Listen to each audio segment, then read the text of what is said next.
Maybe month 10th వరకు ఉంటాయి మన క్లాసెస్. సో అసెట్ అకౌంటింగ్ ఒక 3 days టైం పడుతుంది. అసెట్ అకౌంటింగ్ 3 days లో కంప్లీట్ చేద్దాం. ఆ, మీకు ఒక షీట్ ఫార్వర్డ్ చేస్తాను, వెయిట్ చేయండి.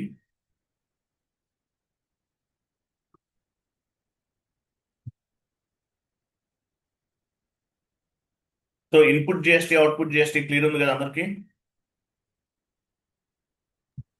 Yes sir. Input GST, output GST clear ఉంది. యాక్చువల్గా మనం ఇన్పుట్ జిఎస్టీ పోస్ట్ చేసే టైంలో పర్చేజ్ అకౌంట్ ని కరెక్ట్ గా తీసుకోలేదు, వేరే అకౌంట్ తీసుకున్నాం మనం. పర్చేజ్ అకౌంట్ అనేది కరెక్ట్ గా ఇవ్వాలి. డెబిట్ సైడ్ పర్చేజ్ అకౌంట్ అనేది ప్రాపర్ గా ఇవ్వలేదు, వేరే పర్చేజ్ జిఎల్ అకౌంట్ ఇచ్చాం అంతకు ముందు క్రియేట్ చేసింది. ట్యాక్స్ కోడ్స్ అసైన్ చేసిన పర్చేజ్ జిఎల్ అకౌంట్ ని మనం అసైన్ చేయలేదు. కాబట్టి పర్చేజ్ జిఎల్ అకౌంట్ ని మ్యాండేటరీగా ప్రాపర్ గా తీసుకోవాలి. అలా తీసుకుంటే మీకు ఎర్రర్ అనేది ఫామ్ అవ్వదు. పర్చేజ్ జిఎల్ అకౌంట్ అనేది కరెక్ట్ గా తీసుకోవాలి. మనం అలా తీసుకోలేదు, దానివల్ల మనకి ఎంట్రీ అనేది పోస్ట్ అవ్వలేదు. క్లియర్ కదా? తర్వాత చెక్ చేసాము, ఎంట్రీ పోస్ట్ చేసాము. తర్వాత చూడండి,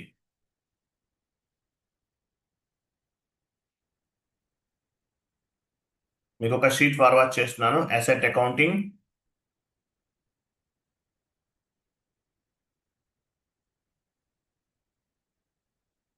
సో ఈ షీట్ అంతా కూడా చదవాలండి, కంప్లీట్ గా షీట్ అనేది చదవాలి. ఇంటర్వ్యూలో క్వశ్చన్స్ అనేవి ఈ షీట్ నుండి మీకు వస్తాయి. సో నోట్స్ ప్రాపర్ గా ప్రిపేర్ చేశాను, అసెట్ అకౌంటింగ్ చదవండి. అలాగే అసెట్ అకౌంటింగ్ అనేది ఈసీసీలో ఒకసారి చేయండి. రిమైనింగ్ తర్వాత సెకండ్ టైం నుండి S4 హనా సర్వర్లో చేయండి. అది కూడా S4 హనా వీడియోస్ చూసి చేయాలి. ఎందువల్లంటే ఈసీసీలో చెప్పేది అసెట్ అకౌంటింగ్ అనేది ఒక 5 years ఎక్స్పీరియన్స్ కి మీకు యూజ్ అవుతుంది. S4 హనాలో చెప్పేది మీరు 20 years ఎక్స్పీరియన్స్ యాడ్ చేసుకున్నా కూడా మీకు యూజ్ అవుతుంది. అసెట్ అకౌంటింగ్ ఈసీసీలో చెప్పేది ఒక్కసారి మాత్రమే చేయండి. సెకండ్ టైం నుండి అసెట్ అకౌంటింగ్ అనేది S4 హనా సర్వర్లో చేయండి. ఈసీసీలో చెప్పే అసెట్ అకౌంటింగ్ 5 years ఎక్స్పీరియన్స్ కి మీకు యూజ్ అవుతుంది. అదే S4 హనాలో చెప్పే అసెట్ అకౌంటింగ్ అనేది up to 20 years experience add చేసుకున్నా కూడా మీకు యూజ్ అవుతుంది. క్లియర్ కదా? తర్వాత చూడండి, so meaning of assets. Meaning of assets. So asset అంటే మీనింగ్ ఏంటి? Benefits of expenditure is more than 1 year. So more than one year వరకు ఏదైతే ఒక ప్రోడక్ట్ కి వాల్యూ ఉంటుందో దాన్ని ఏమంటారంటే అసెట్ కింద కన్సిడర్ చేస్తారు. Benefits of expenditure is more than 1 accounting year.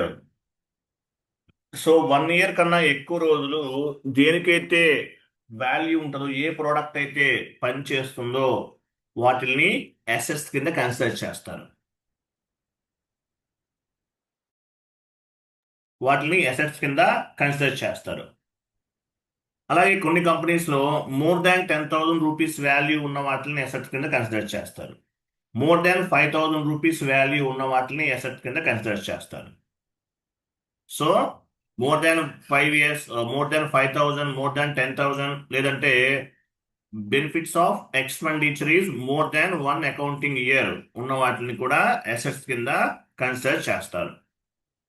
So meaning of asset accounting. So asset accounting వల్ల అడ్వాంటేజెస్ ఏంటి? Asset accounting in the SAP system is used for managing and monitoring fixed assets.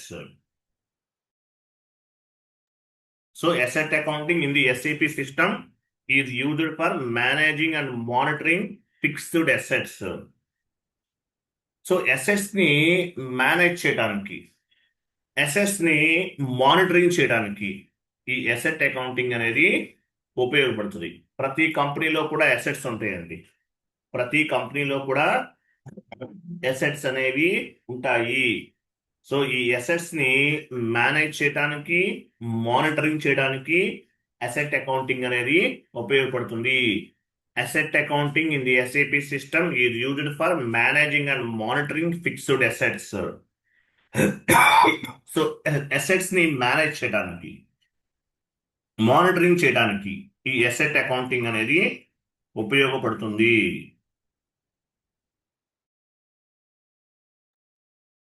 కంపెనీలో ఉన్న assets అన్ని కూడా manage చేయడానికి, monitoring చేయడానికి asset accounting అనేది ఉపయోగపడుతుంది. అంతే కదా, ఇది మొత్తం చదవాలి. సో అసెట్స్ అంటే ఏమేమి చెప్పొచ్చు? అసెట్స్ అంటే ఎగ్జాంపుల్ ఏం చెప్పుకోవచ్చు? Buildings, furnitures, lands, machinery, vehicles, more than 1 year used products, ఇవన్నీ కూడా అసెట్స్ కిందకి వస్తాయి. ఇవన్నీ కూడా అసెట్స్ క్రిందకి వస్తాయి. Buildings, furniture, lands, equipment, vehicles, furniture, machinery, ఇవన్నీ కూడా అసెట్స్ క్రిందకి వస్తాయి. వీటిని అసెట్స్ అంటారు.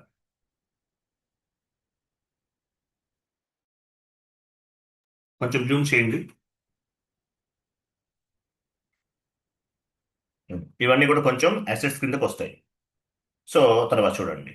తర్వాత సో అసెట్స్ ఎన్ని రకాలు ఉన్నాయి? అసెట్స్ అనేవి టూ టైప్స్ ఉంటాయి. అసెట్స్ అనేవి టూ టైప్స్ ఉంటాయి. Tangible assets or fixed assets. Tangible assets or fixed assets. Intangible assets.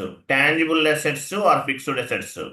Intangible assets. Tangible assets or fixed assets, లేదంటే intangible assets. Tangible assets and intangible assets, two types of the assets అనేవి ఉంటాయి.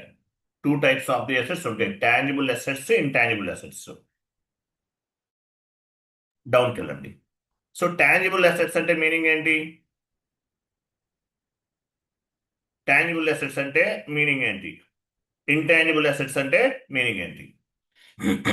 చూడండి, tangible assets or fixed assets అంటే ఏంటి? So tangible assets అంటే we can feel and touch. Countable assets we can feel and touch. Feel and touch అంటే buildings అనేవి మనకు కనిపిస్తాయి, వాటిని టచ్ చేయొచ్చు. ఎగ్జాంపుల్, ల్యాండ్స్ అనేవి కనిపిస్తాయి. Machinery, equipment, vehicles or more than 1 year used products, ఇవన్నీ కూడా టాంజిబుల్ అసెట్స్ కిందకి వస్తాయి. అలాగే long term investments, vehicles. So long term investments అంటే కొన్ని కంపెనీ వాళ్ళు ఏం చేస్తారు, ఒక 1 year కంపెనీకి సంవత్సరం లాభం వచ్చింది, ఇన్కమ్ వచ్చింది, ఇవి తీసుకెళ్లి ఫిక్స్డ్ డిపాజిట్ చేస్తారు కంపెనీ పేరు మీద, లేదంటే పోస్టల్ బాండ్స్ వాటిలో ఇన్వెస్ట్ చేస్తారు. సో ఇట్లాంటి వాటిని ఏమంటారు? Long term investments. Long term investments అంటారు. పోస్టల్ బాండ్స్ లేదంటే ఫిక్స్డ్ డిపాజిట్స్ ఇట్లా ఉంటాయి. సో వీటిలన్నింటినీ కూడా లాంగ్ టర్మ్ ఇన్వెస్ట్మెంట్స్ అంటారు. So tangible assets, intangible assets. Tangible assets అంటే we can feel and touch. Countable assets, buildings, lands, machinery, equipment, vehicles, more than 1 year used products, ఇవన్నీ కూడా tangible assets. Intangible assets అంటే we can feel but we cannot touch. Intangible assets మనం feel అవుతాం కానీ touch చేయలేం. అంటే ఏంటి? మనకు కనిపించవు, అవి వినిపిస్తాయి. Example, trademark, patent rights, copyrights, goodwill, brand value, special rights, ఇవన్నీ కూడా ఇంటాంజిబుల్ అసెట్స్ అంటారు. టాంజిబుల్ అసెట్స్, ఇంటాంజిబుల్ అసెట్స్, ఇలా టూ టైప్స్ అనేవి అసెట్స్ అనేవి ఉంటాయి, గుర్తుపెట్టుకోండి. నెక్స్ట్ డౌన్కి వెళ్ళండి. What in mean by capitalisation? Capitalisation అంటే మీనింగ్ ఏంటి?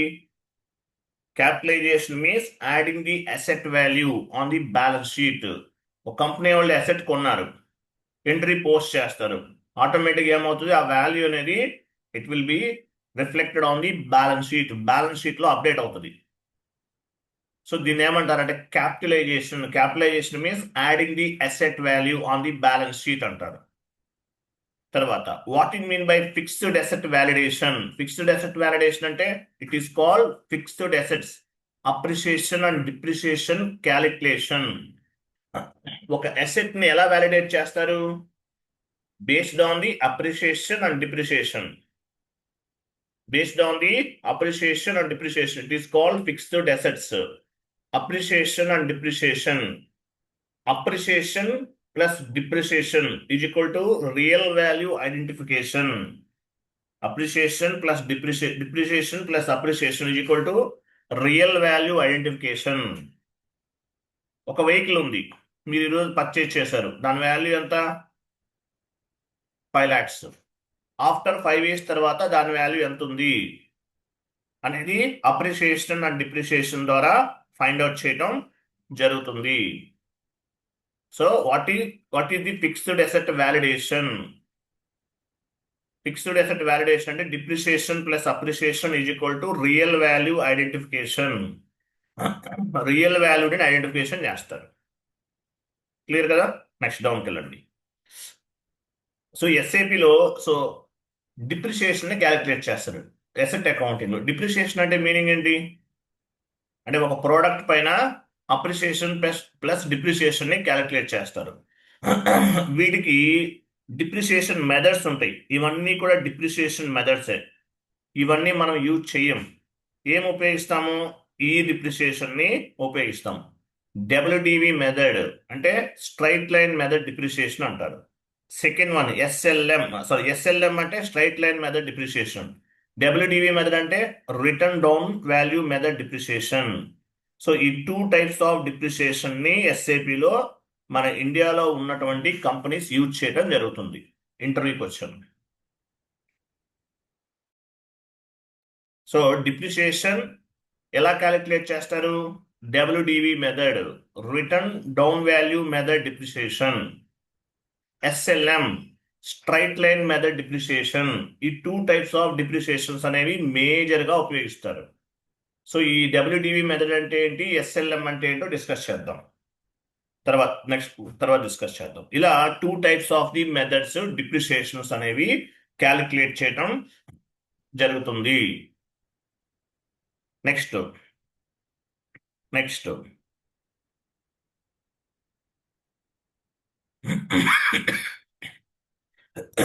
I'm sorry. తర్వాత చూడండి, అసెట్ రిటైర్మెంట్. అసెట్ రిటైర్మెంట్ అంటే what is mean by asset retirement? Asset retirement, meaning of asset retirement, useful life end or remove of the asset from the balance sheet. So asset life అనేది end అయింది అనుకోండి. Asset life end అయితే ఏం చేస్తారు?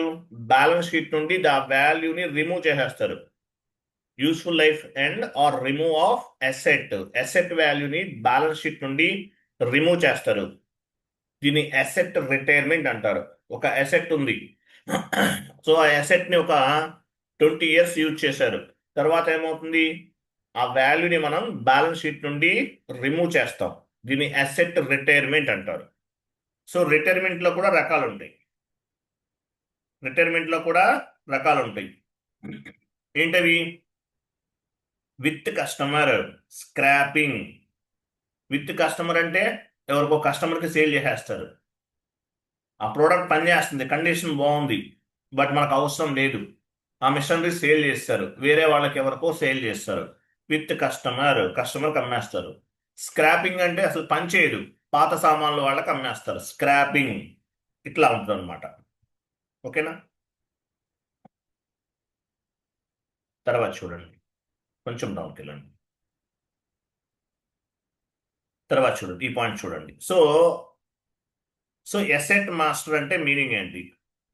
Asset master ఇప్పుడు యాక్చువల్గా vendor master ఉంది మనకి, కస్టమర్ మాస్టర్, జిఎల్ మాస్టర్. ఇప్పుడు యాక్చువల్గా వెండర్ మాస్టర్ డేటా ఎక్కడ స్టోర్ అవుతుంది?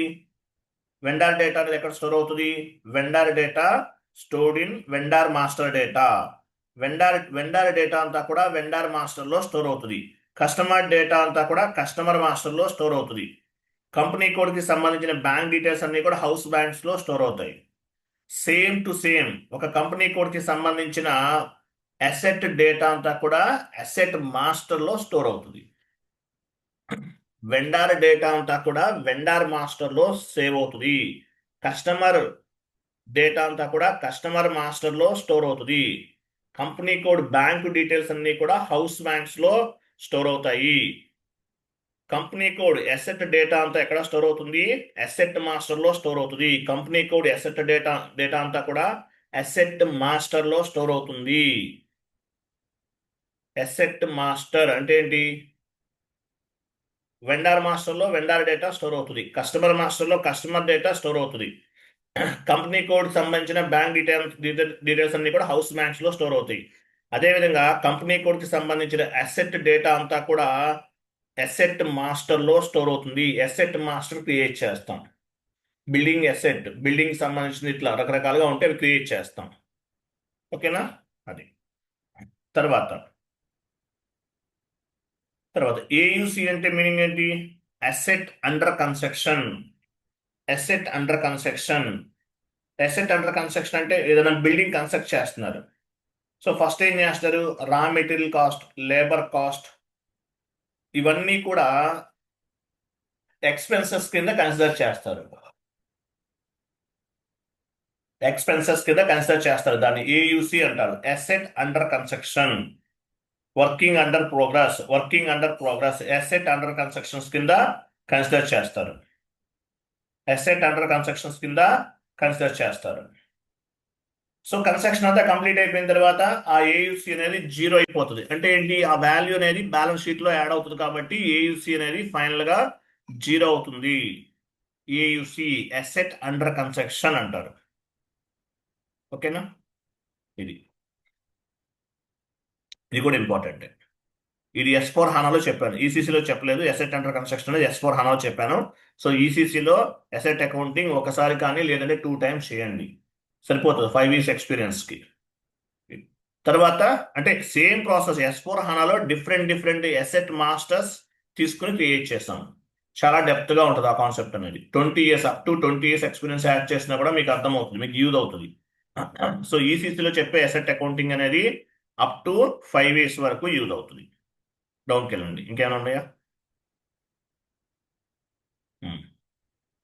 తర్వాత వాటింగ్ మీనింగ్ తర్వాత అసెట్ క్లాసెస్. అసెట్ క్లాసెస్ అంటే asset classes classifying the assets. Vendor group classifying the vendors. Customer groups classifying the customers. GL group classifying the GL accounts. So vendor groups ఏమేమి ఉంటాయి? Domestic vendor group, international vendor group, one time vendor group. అలాగే customer groups, domestic customer group, international customer group, one time customer group, ఇవన్నీ కూడా customer groups ఇవన్నీ కూడా. Okay. GL group లో చాలా ఉన్నాయి, OBD4 లో యాడ్ చేసాం. So GL group classifying the GL accounts. Vendor group classifying the vendors. Customer group classifying the customer. Same to same. Asset classes classifying the assets. Building assets, land assets, furniture assets, అలాగే machinery assets. So asset classes classifying the asset.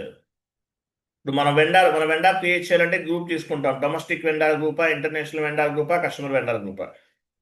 Sorry, vendor master create చేయాలంటే domestic vendor group, international vendor group, one time vendor group. ఏ group ఇవ్వాలంటే ఆ group ఇస్తాం. అలాగే customer create చేస్తున్నాం. Domestic customer గ్రూపా, international, one time కస్టమరా, ఏ కస్టమర్ అయితే ఆ గ్రూప్ యాడ్ చేస్తాం. అలాగే అసెట్ అకౌంటింగ్ కూడా అంతే.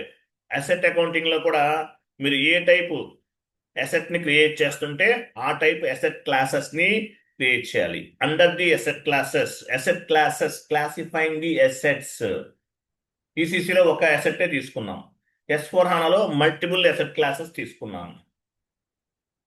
ఓకేనా? తర్వాత ఇది ఒక ఇంటర్వ్యూకి వచ్చింది చూడండి.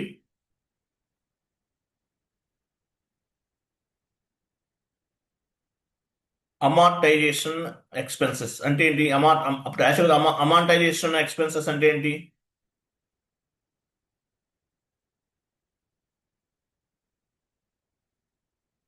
యాక్చువల్గా టాంజిబుల్ అసెట్స్ కి మనం ఏం చేస్తాము? డిప్రిసియేషన్ అనేది క్యాలిక్యులేట్ చేస్తాం. మరి ఇంటాంజిబుల్ అసెట్స్ కి ఇది ఉపయోగపడుతుంది. Amortisation expenses account data to accumulated amortisation. ఈ ఎంట్రీ చెప్పాలి, ఇంటర్వ్యూలో అడుగుతుంటారు, ఎప్పుడన్నా అడగచ్చు, మేబీ కొంతమంది టచ్ చేస్తారు. అమార్టైజేషన్ అంటే ఇంటాంజిబుల్ అసెట్స్ పైన డిప్రిసియేషన్ ని క్యాలిక్యులేట్ చేయడానికి ఉపయోగిస్తాము అనేది చెప్పాలి. ఇది ఒకటి గుర్తుపెట్టుకోండి. అమార్టైజేషన్ అంటే ఇది ఇంటాంజిబుల్ అసెట్స్ పైన డిప్రిసియేషన్ క్యాలిక్యులేట్ చేయగలమా? బట్ చేయొచ్చు. ఇది ఒక వే. ఓకేనా. తర్వాత సో ఈసీసీ ఎసెట్ అకౌంటింగ్ కి S/4HANA ఎసెట్ అకౌంట్ కి డిఫరెన్సెస్ ఏంటి? ఒక 5 పాయింట్స్ గ్యాదర్ చేయాలి, మీరు ఇంటర్నెట్ లో వెతకాలి. What is the difference between ECC asset accounting and S/4HANA asset accounting? ఒక 5 పాయింట్స్ అనేవి మీరు ఆన్లైన్ లో ఫైండ్ అవుట్ చేయండి, ఇంటర్వ్యూలో అడుగుతారు, mandatory question. So ECC asset accounting కి S/4HANA ఎసెట్ అకౌంటింగ్ కి మేజర్ డిఫరెన్సెస్ ఏంటి?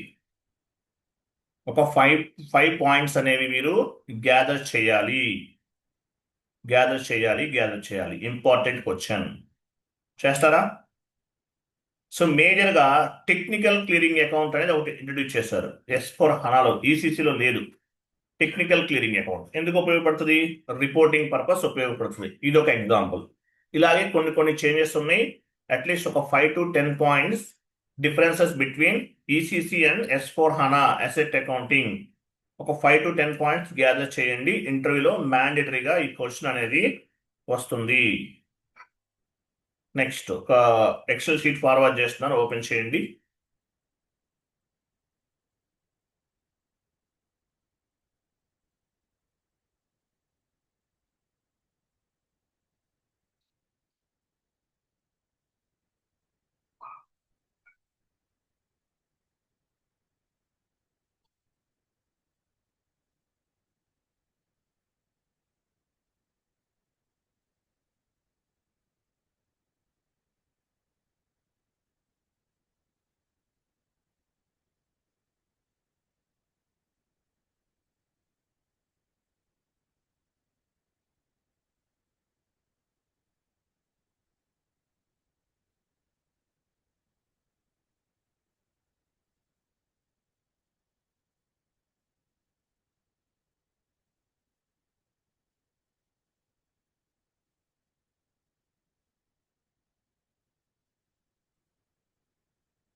ఒక షీట్ ఫార్వర్డ్ చేస్తున్నాను, ఓపెన్ చేయండి. ఈ షీట్ మొత్తం చదవాలి మీరు, mandatory. Okay.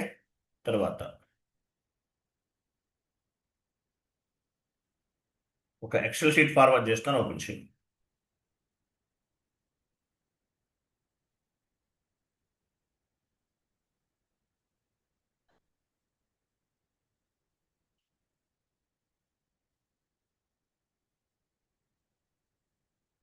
So asset accounting configuration steps ఇవన్నీ కూడా, ఇక్కడ కనిపించేవన్నీ కూడా configuration steps. Part 1, part 2, part 3, part 4, ఇంకా డౌన్కి వెళ్ళండి. Part 4, part 5, part 6. 6 పార్ట్స్ ఉన్నాయి. ఓకే. నేను 5 పార్ట్స్ చెప్తాను, ఈ లాస్ట్ది మీరు చేయాలి ఓన్గా. ఓకేనా. నేను 5 పార్ట్స్ చెప్తాను. Part 1, part 2, part 3, part 4, part 5. 5 వరకు చెప్తాను. 6 ఒకటి మీరు చేయాలి. ఓకేనా. పైకి వెళ్ళండి. ఫస్ట్ వన్ చూడండి, ఫస్ట్ వన్. సో ఇవి తీసేయండి, మనకి కాదు కదా, ఇవి తీసేయండి. మీ డెస్క్టాప్ పైన సేవ్ చేయాలి ఫస్ట్ ఇది ఫైల్.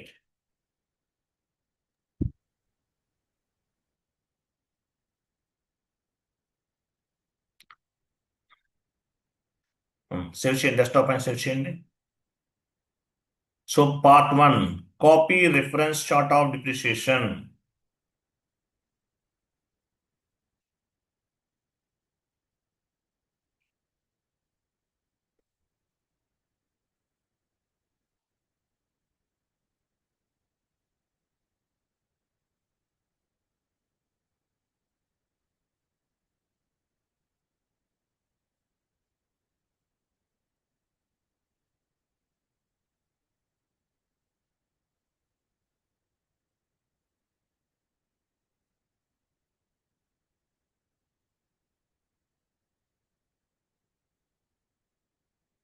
ఇక్కడ కొన్ని so part 1 copy reference chart of depreciation. వెళ్ళండి ఎస్ఐపిలోకి వెళ్ళండి. ఎస్ఐపి ఓపెన్ చేయండి.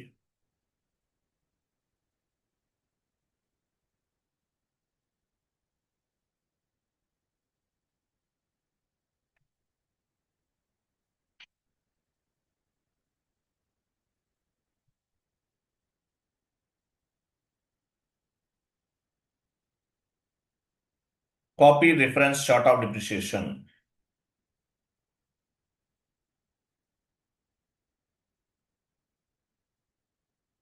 పాత్ ద్వారా వెళ్దాం. పాత్ ద్వారా SPRO IMG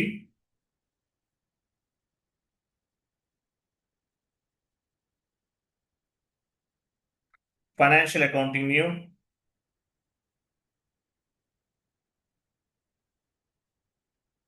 financial accounting new, asset accounting, organization structure, copy reference chart of depreciation area execute. Copy reference chart of depreciation double click చేయండి. ఇక్కడ మీకు అంతా కూడా ఎంటీగా కనిపిస్తుంది, ఇలానే ఉంటుంది. ఓకే, S/4HANA కూడా ఇలానే ఉంటుంది, 90% ఇలానే ఉంటుంది. పైన చూడండి, కాపీ పైన క్లిక్ చేయండి.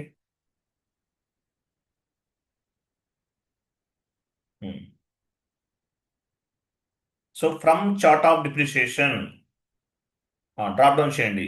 మన ఇండియాకి సంబంధించిన చార్ట్ ఆఫ్ డిప్రిసియేషన్స్ ఉంటే అవి తీసుకోవాలి. 1IN ఉంటుంది, 1IN.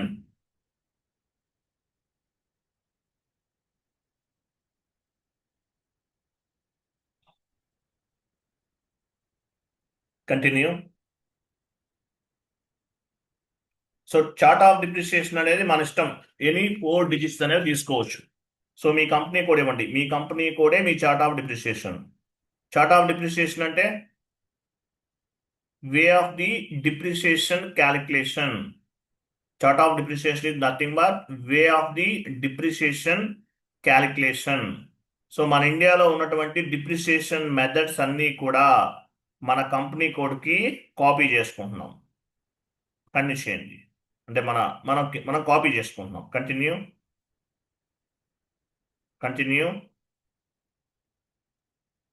ఇప్పుడు ఏమొచ్చింది? ఎస్ అనండి, ఎస్.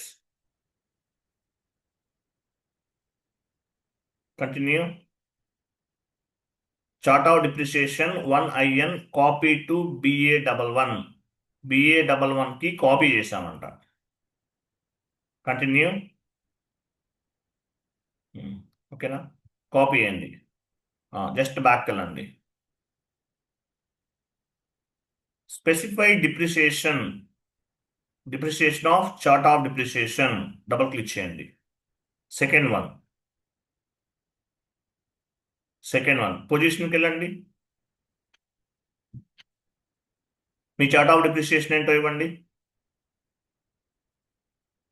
కంటిన్యూ. ఇక్కడ నేమ్ చేంజ్ చేయొచ్చు, కావాలనుకుంటే నేమ్ చేంజెస్ చేసుకోవచ్చు. Chart of depreciation for me company code ఇవ్వండి. ఇండియా తీసేసి ఫర్ అని చెప్పేసి BA11 అనేది మీ కంపెనీ కోడ్ కదా, అది ఇవ్వండి. లేదంటే అలా ఉంచేసి ఏం కాదు. Save.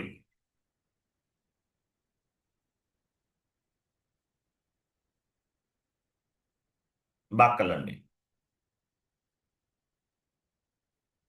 Copy delete depreciation areas select చేయండి. మీ చార్ట్ ఆఫ్ డిప్రిసియేషన్ సెలెక్ట్ అయ్యింది. కంటిన్యూ. ఇక్కడ చూసారు, ఇక్కడ చాలా ఉన్నాయి. ఇవన్నీ ఏంటి? మన ఇండియాకి సంబంధించిన depreciation methods. What is mean by chart of depreciation? Chart of depreciation is nothing but way of the depreciation calculation.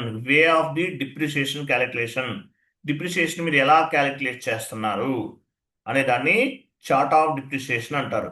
So ఈ మెథడ్స్ అన్ని మనం కాపీ చేసుకున్నాం, దీనిలోకి మన చార్ట్ ఆఫ్ డిప్రిసియేషన్లోకి కాపీ చేసుకున్నాం. ఇవన్నీ మనకు అవసరం లేదు. సో ఫస్ట్ 2 రిమూవ్ చేసి ఉంచేసి మిగతా మొత్తం సెలెక్ట్ చేయండి. ఫస్ట్ సెకండ్ రిమైనింగ్ అంటే సెలెక్ట్ చేయండి. సో ఇవన్నీ ఏంటి, చార్ట్ ఆఫ్ డిప్రిసియేషన్ మెథడ్స్. మీకు ఏవి కావాలంటే అవి తీసుకుంటారు. యాక్చువల్గా బుక్ డిప్రిసియేషన్ అనేది బాగా ఫేమస్ అండి. బుక్ డిప్రిసియేషన్ మాత్రమే తీసుకుంటారు మన ఇండియాలో. బట్ మనం వన్ మోర్ తీసుకుంటున్నాము. డెలీట్ చేయండి, డెలీట్. సో ఇవన్నీ అవసరం లేదు కాబట్టి డెలీట్ చేస్తున్నాం. సో మనం ఈ 2 టైప్స్ ఆఫ్ ది డిప్రిసియేషన్ని తీసుకుంటున్నాం. సో డిప్రిసియేషన్ మెథడ్స్ అంటే ఏంటో డిస్కస్ చేద్దాం. సేవ్ చేయండి. ఇలా రావాలి. Continue, continue. బాక్కలండి, ఇలా రావాలి. ఓకేనా, ఇలా కనిపించాలి. లాస్ట్లో చూస్ పైన క్లిక్ చేయండి. టిక్ మార్క్స్ ఉన్నాయి కదా, ఇలా ఉండాలి అన్ని. కంటిన్యూ చేయండి. చార్ట్ ఆఫ్ డిప్రిసియేషన్ని క్యాల్కులేట్ చేసాం. ఎక్సెల్ షీట్ ఓపెన్ చేయండి. మన చార్ట్ ఆఫ్ డిప్రిసియేషన్ ఏంటి, ఇక్కడ యాడ్ చేసుకోండి. మన కంపెనీ కోడే మన chart of depreciation. Next, assign input tax for assign input tax indicators for non taxable acquisition కదా. ఇది స్టాండర్డ్ గా తీసుకోవాలి. వెళ్ళండి, సేమ్ పాత్. టీ కోడ్ ఇక్కడ ఉంది, పాత్ ద్వారా వెళ్తున్నాం మనం. సేమ్ పాత్ ఎస్ఏపిలోకి వెళ్ళండి.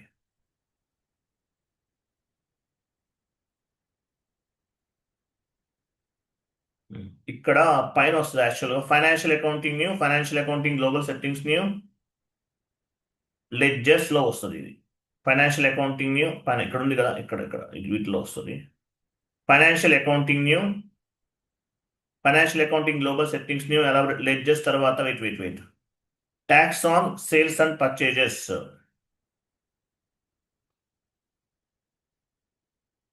తర్వాత వీటిలో పోస్టింగ్స్ ఉన్నాయా, పోస్టింగ్ వెళ్ళండి, posting. Assign tax code for non taxable transactions అంటారు దీన్ని. ఇది ఎగ్జిక్యూట్ చేయండి. పొజిషన్కి వెళ్ళండి, మీ కంపెనీ కోడ్ ఇవ్వండి. ఇక్కడ చూడండి, యాక్చువల్గా మనం ట్యాక్స్ కోడ్స్ క్రియేట్ చేస్తాం లాస్ట్ క్లాసెస్లో. అవి ఇవ్వాల్సిన అవసరం లేదు, స్టాండర్డ్ తీసుకుంటున్నాం. స్టాండర్డ్ ఏంటి, V0A0, ఇవి ఇవ్వాలి. ఇక్కడ V0A0 అంటే స్టాండర్డ్ డమ్మీ అనమాట. ఇది యాక్చువల్గా ఏంటంటే మనం ట్యాక్స్ కోడ్స్ ఎప్పుడు ఇస్తాము, ఎంట్రీ పోస్ట్ చేసే టైంలో ఇస్తాం. ఇక్కడ V0A0 అంటే డమ్మీ, ఇవి ఇలా ఇచ్చేస్తారు. బట్ ట్యాక్స్ అనేది ఎక్కడ పిక్ అవుతుంది, బేస్డ్ ఆన్ ది అకౌంటింగ్ ఎంట్రీని బేస్గా చేసుకుని. సో ఏ ట్యాక్స్ కోడ్ ఇవ్వాలి, B1, B2, B3, B4 create చేసాం కదా, వాటిని బట్టి మనం పిక్ చేస్తాం. బట్ V0A0 అనేది స్టాండర్డ్. ఇన్పుట్ అవుట్పుట్ ఉన్నాయి కదా ఇక్కడ, ఇవి స్టాండర్డ్, ఇవి ఇచ్చేస్తున్నాను. ఓకే, బట్ ఎంట్రీ పోస్ట్ చేసే టైంలో అసైన్ చేస్తాం, ట్యాక్స్ కోడ్స్ అనేవి తీసుకుంటాం. సేవ్ చేయండి.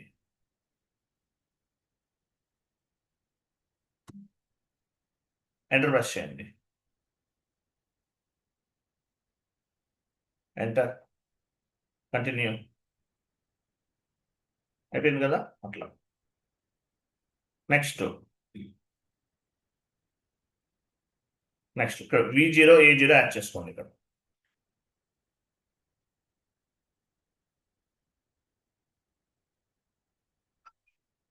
Next, assign chart of depreciation to the company code. So chart of account కి చార్ట్ ఆఫ్ డిప్రిసియేషన్ ని మన కంపెనీ కోడ్ కి అసైన్ చేయాలి. OB00B వెళ్ళండి, సేమ్ పాత్.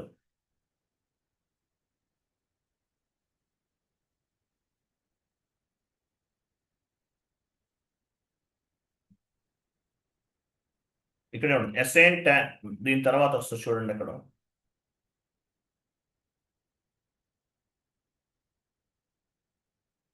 అసైన్మెంట్స్ లో ఉన్నాయా, assign chart of depreciation to the company code. డౌన్కి వెళ్ళండి, ఇంకా డౌన్లో ఉంటుంది.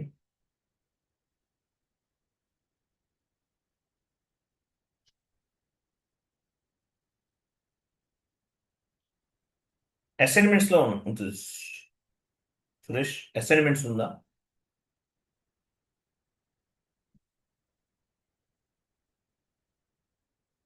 కనిపించలేదండి. లేదు సార్ ఇక్కడ. సరే పైన టీ కోడ్ ఇవ్వండి. నేను చెప్తాను. టీ కోడ్ ఇవ్వండి. టీ కోడ్ ఏమొచ్చు సార్, ఇవ్వండి డైరెక్ట్గా.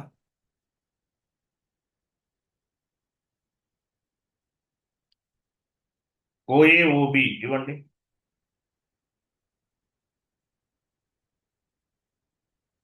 ఉంటుంది, అది మనం ఫైండ్ అవుట్ చేయాలి. ఓఏఓబి ఎంటర్.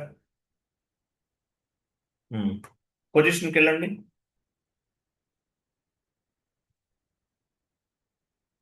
కంటిన్యూ.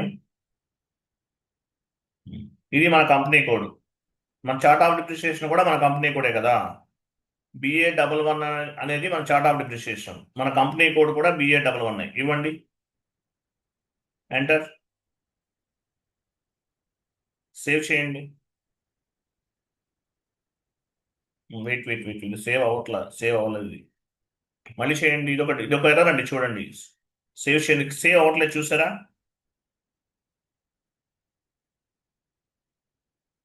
కంటిన్యూ. ఇదొక ఎర్రర్. లాస్ట్లో మనకి సేవ్ అయినట్లు మెసేజ్ ఫామ్ అవ్వటం లేదు. ఇప్పుడు మెసేజ్ రావాలి, అవ్వట్లేదు. సో సేవ్ చేయండి ఒకసారి. ఎర్రర్ పైన డబుల్ క్లిక్, ఎర్రర్ చూద్దాం, చెక్ చేద్దాం. ఇక్కడ దీనిపైన క్లిక్ చేయండి, క్వశ్చన్ మార్క్ పైన.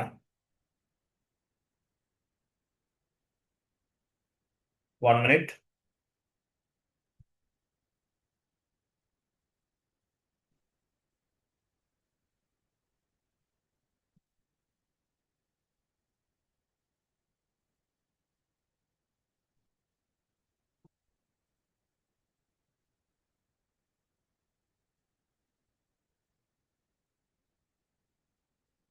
న్యూ సెషన్ తీసుకుని OB22కి వెళ్ళండి. Continue. New session OB22.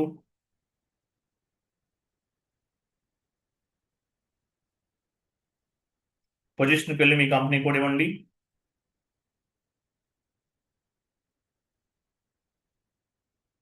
Double click చేయండి మీ కంపెనీ కోడ్ పైన. ఎస్ అనండి. ఎస్ అనండి. ఈ కరెన్సీస్ తీసేయండి, ఇక్కడ రిమూవ్ చేయండి.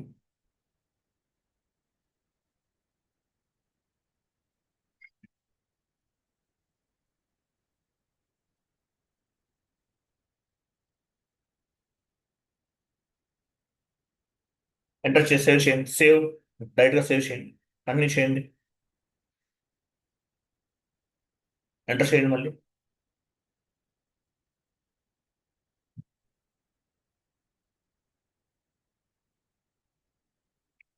ఇంటూ మార్క్ పైన క్లిక్ చేయండి. ఎస్ అనండి. చేంజ్ అవ్వకపోతే అవ్వదు. డబుల్ క్లిక్ చేయండి మళ్ళీ. ఎస్ అనండి. ఎస్ అనండి. ఇది తీసేయండి. 30 ఇవన్నీ తీసే మళ్ళీ చేయండి. ఎందుకు అవ్వట్లేదు? చేంజ్ అవ్వాలి. ఎంటర్ ప్రెస్ చేయకుండా సేవ్ చేయండి డైరెక్ట్గా.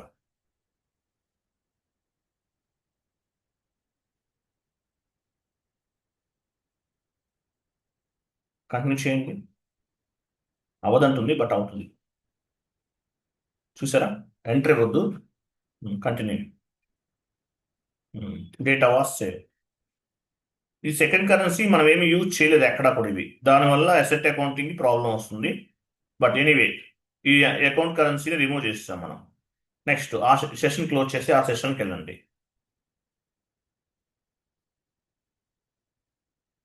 ఇప్పుడు సేవ్ చేయండి. మళ్ళీ వస్తుందా? Continue. Go back, just back వెళ్ళండి. ఎస్. కంటిన్యూ. బ్యాక్ వెళ్ళి నో అనండి, తీసుకోవట్లేదు. ఫస్ట్ నుంచి ఇవ్వండి టీ కోడ్.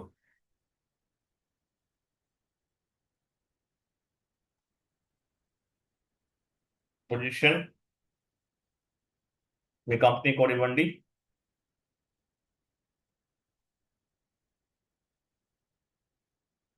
మన చార్ట్ ఆఫ్ డిప్రిసియేషన్ ఏంటి? BA11. Enter. Save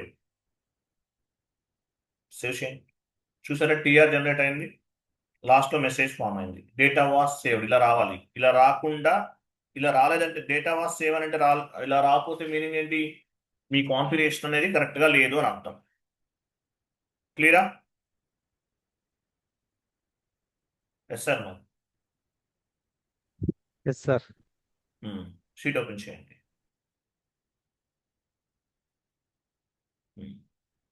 so part 1 introduction completed, as well as part 1 కూడా కంప్లీటెడ్. నెక్స్ట్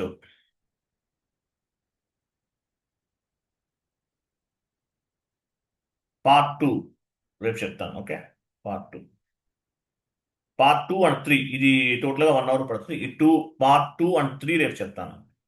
తర్వాత పార్ట్ 4 చెప్తాను. క్లియర్ కదా? క్లియరా కదా? Clear sir. So part 1 completed, introduction completed.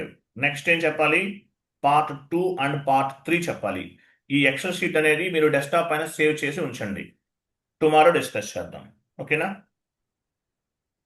నేను యాక్చువల్గా టుమారో టెంపుల్కి వెళ్తాము. ఒకవేళ నేను లేకపోతే కనుక మెసేజ్ చేస్తాను గ్రూప్లో, ఉంటే కనుక క్లాస్ ఉంటుంది. ఓకేనా? రైట్. థ్యాంక్ యూ అండి. బాబాయ్. Good day.